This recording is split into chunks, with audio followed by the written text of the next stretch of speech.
Hej. Som en optakt til i morgen, hvor jeg skal vise, hvordan I lægger kompositplads på jeres tand, så vil jeg lige vise jer den her demo fra GC Gradia. Og hvis det nu er, at I har nogle spørgsmål til det, så sæt den lige på pause og gå ud og hente en blyant og et stykke papir, så I måske kan skrive spørgsmål ned til videoen. Men I kan selvfølgelig altid se den igen, hvis det er. I har jo præpareret modellen og tegnet den op med rødt, der er lakeret den, som vi plejer. Og så skal I modellere tanden helt op i voks. Det har I muligvis også allerede gjort. Derefter så går vi videre til lingualfladen, som I kan se her. Der skal skæres af, så der bliver plads til plasten. Og I kan se sådan cirka 1 mm til 1,5 kan I skære af heroppe, så den bliver lidt lavere end tanden her ved siden af. Og så skal I øvrigt også skære lidt ind i boksen her, så I får plads til at plasten som kan få lov til at gribe om tanden. Når I så har gjort det, så tager I et silikonregistrant eller indeks af lingualfladen, så vi får højden på tanden.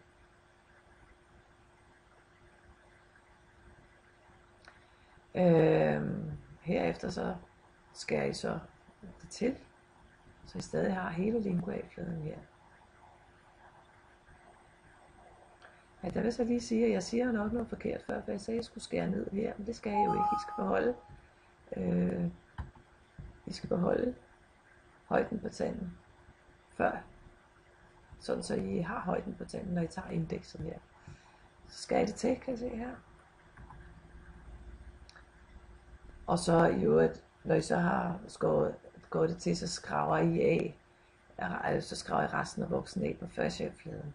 Og det gør I selvfølgelig, fordi I skal have plads til kompositplasten, og der skal være minimum 0,8 mm plads til kompositplasten. Og der må også gerne være helt op til omkring 1,8. Det er så det tykkeste, det må være. Så er det så, her ser I hætten, som den er kommet til at se ud, facial fra. Der lægger I så noget, I maler med et tyndt lag adhesiv, det vil sige lim. Og det er så det her adhesiv her, eller bare det er nok det der. Og bagefter, I kan se, I smører det på. Bagefter så drysser I så sådan nogle små kugler ned over tanden. Og det hedder retention beads. Det skal I gøre, når efter limen lige har siddet et lille minuts tid eller sådan noget, så den når at blive en lille smule stiv. Og så drysser I kuglerne nedover. Og grunden til, at I skal drysse kuglen nedover, det er fordi, så kan I have plasten noget at holde fast i. Bagefter sætter I så støberstift på og støber den, som vi plejer at gøre. Når den så er støbt, så tager I og sandblæser den rigtig godt over det hele med 50 my. I kan se, I behøver ikke at begynde at slive på det endnu. I skal selvfølgelig lige der, hvor støbestiften sidder, er jo nødt til at slive på det. Men ellers, bortset fra det, så skal I bare sandblæse det.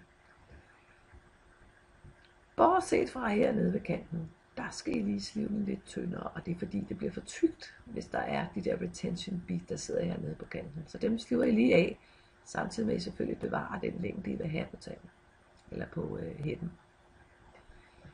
Lingualt, der tager I og pudser den op, så den bliver rigtig fin. I må tænke på, det er jo anderledes end med metalkeramikken, fordi det er jo ikke noget med, det bliver ikke sort, når det skal ind og lyshærdes. Det er jo lyshærdende plast, vi har med at gøre, og det skal ind i en lyshærder. Så sker der jo ikke noget med metallet bagefter. Det går ikke ind og bliver sort, hver gang det kommer ind og bliver brændt, ligesom med porcelænet. Nej, det bliver ligesom det plejer at være, eller ligesom det er nu. Så hvis I pudser det rigtig fint op nu, så behøver I ikke at gøre det senere. Så er det, vi kommer til, at I skal til at begynde at lægge det her lyshærdende plast på. Vi kan se, at det kommer i tuber, og I har sådan en lille det ser nok ikke sådan ud, det ser lidt anderledes ud, det vi har, men altså det kommer sådan nogle små plastbakker med nogle låg på, som er lysuigennemtrængelige, fordi det er jo lyshærdende plast, så hver gang man ikke lige bruger det, så skal man skynde sig at lægge låget på, for ellers så stivner det plast, man har lagt ned i bakken. Så derfor så skal I altså bruge det her, og I skal bruge en pensel, der er flad. Så pensler I. Ja, i virkeligheden vil jeg sige, jeg har sprunget noget over. Normalt ville man skulle have noget på hætten, før man lægger det her foundation opak på, som skal til at lægge på nu. Så vil man have lagt noget på, der hedder metal primer, altså metal primer. Men det gør vi ikke, fordi vi skal ikke bruge det rigtigt. Og det er noget meget dyrt noget. Så derfor så springer vi lige det led over. Men det vil I jo ikke skulle gøre, hvis I sidder derude på et laboratorium. Der skal I endelig huske, at det er metal primer på. Og metal primeren, det er altså noget, man faktisk skal lægge på under supo. Så det slipper vi også for at gøre. Vi nøjes med bare at lægge det her foundation opak på. Vi smører med tynd lag foundation opak.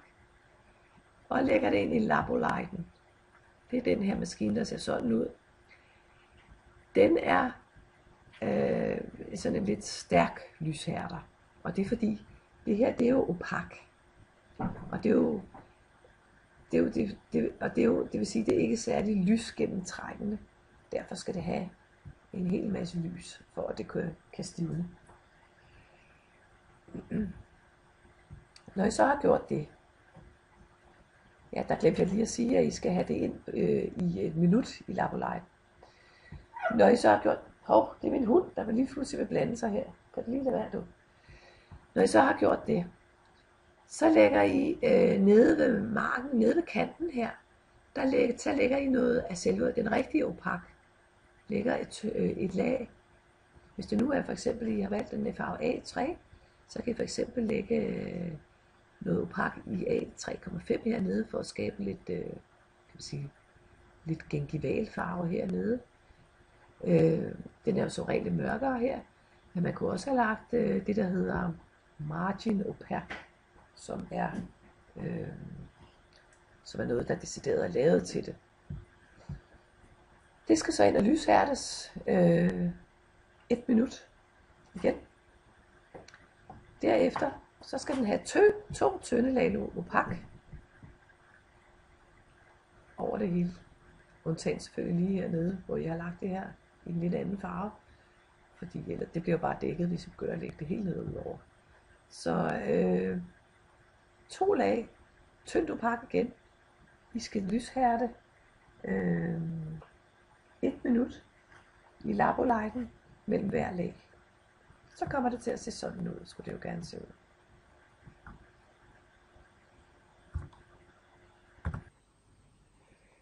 Så er det så, at vi begynder at skulle lægge selve plasten på. Og igen, vi kan starte med lidt skulderporcelæn, som påføres med et instrument. Og det vil sige, at det ikke er en pensel nødvendigvis, men man kan lægge det på med instrumenter også. Man klapper det så ligesom lidt forsigtigt på og presser det, så man sørger for, at der ikke kommer nogen luftblære ind under. Og der bruger I så den, der hedder Steplighten. Og der skal den bare ind i 10 sekunder.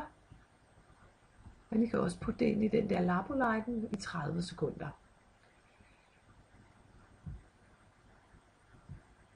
Derefter så sætter I så registratet på, kan I se. Der kan I se, hvor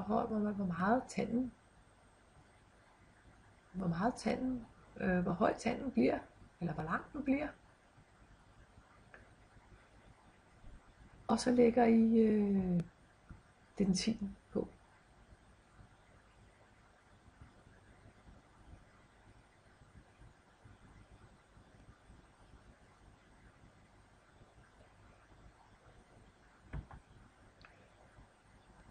I kan modellere sådan lidt marmeloner heroppe.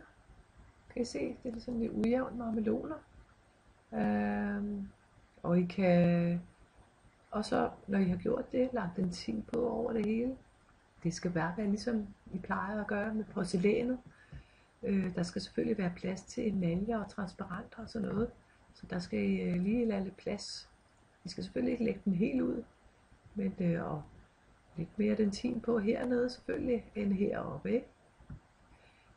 Men I kan se små fine ujævnheder og marmeloner, strukturer herinde under.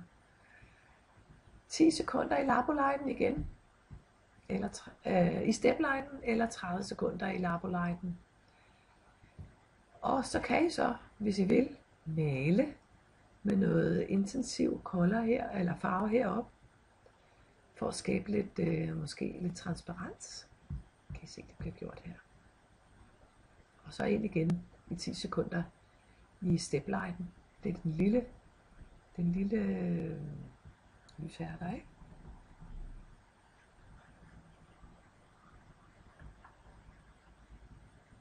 Så lægger I så emaljen op, og I kan se igen, det kommer ikke helt op, der er stadig lige lagt lidt tilbage, man kan lægge noget mere. Men I lægger emaljen op her, ned ad tanden. Husk endelig at sådan ligesom at presse og trække, plasten ned over tanden. Husk at det også skal se fint ud fra siden af, så den ikke kommer til at fylde for meget, kan I se. I kan se, at den er ikke lagt helt ud. Der kan man igen også lave lidt, hvis man synes, man skal have noget mere transparens her. Der kan I se, hvordan den ser ud der. Det ser ret flot ud lige nu, ikke? Men I kan se, at den er ikke helt færdig. Hver gang I lægger noget på, så skal den 10 sekunder ind i den der step light. Så til sidst, så kan man lægge noget cervikal translucens. Det er det, som hedder CT, ligesom det gør i porcelænet. Det er jo det samme produkt, kan man sige. Altså, det er den samme fabrikant, der laver det, så derfor hedder det det samme som på tuberne, som det hedder på dåserne i porcelænet. Så CT, kan I huske, til porcelænet, det var det her, sådan, de gullige farver, som er brugt til nede cervikal, og man kan også bruge det andre steder, men det er jo egentlig lavet nede til cervikal. Så kan I lægge noget emalje intensiv. I kan se her på tegningen, der har vi CT'en. Det er en CT2'er. Jeg ved ikke, hvad det er for en farve, den her tand skal være. Det er sikkert en A3. Der er CT her. Så har man noget emalje intensivt, der sådan ligesom kommer over det hele. Og så har man noget halo enamel her, som skaber sådan den der gloria-agtige, kan I se herude på siden. Det her, det er selvfølgelig bare en måde at lægge en tand op på. Der er jo mange måder at lægge det op på, men det her, det er i hvert fald et forslag. Så fjerner man silikoneregistratet, og så bygger man lingualfladen op med intensiv emalje. Man kan selvfølgelig godt lægge noget dentin også, eller noget opakt dentin. Det vil jeg nok gøre lige her, hvor der er metal under, for at den ikke bare bliver fuldstændig gennemsigtig. Og selvfølgelig så tager I jo igen og lyshærderne med de der 10 sekunder i labolejden. Så når I sådan ligesom har den facon, I gerne vil have, så smører I det her på. Ud over hele tanden. Det er sådan et gelé-agtigt noget, som hedder air barrier. Det er noget, der forhindrer ekspansionslaget. Og så giver man den endelige lyshærdning i labolejden i maskinen der i 3 minutter. Herefter er tanden sådan set færdig. Den er ikke mere klistret, som den har været mellem de forskellige lag. Den er blevet hård over det hele. Det er på grund af det der ekspansionslag. Og derefter kan I så begynde at slive den til, som man plejer at gøre med diamanter og carborundum. Det kan være forskellige sten og Øh, og så pudser I det op til sidst med Robinson børster. Øh, og bruger det her Dia Polish, som er rigtig god. Det er en rigtig god pudsepasta. Og I kan også bruge bomuldsjul til at pudse tanden op. Sådan. Så er den tand færdig. Det ser flot ud, ikke? Jeg ser, om vi kan lave det lige så flot i morgen. Der sammenligner de. Selvfølgelig skal man jo sammenligne farverne undervejs, som I plejer at gøre. Det er jo meget vigtigt, at I ligesom hele tiden kontrollerer, om det ser godt ud, det I laver mellem de forskellige lag.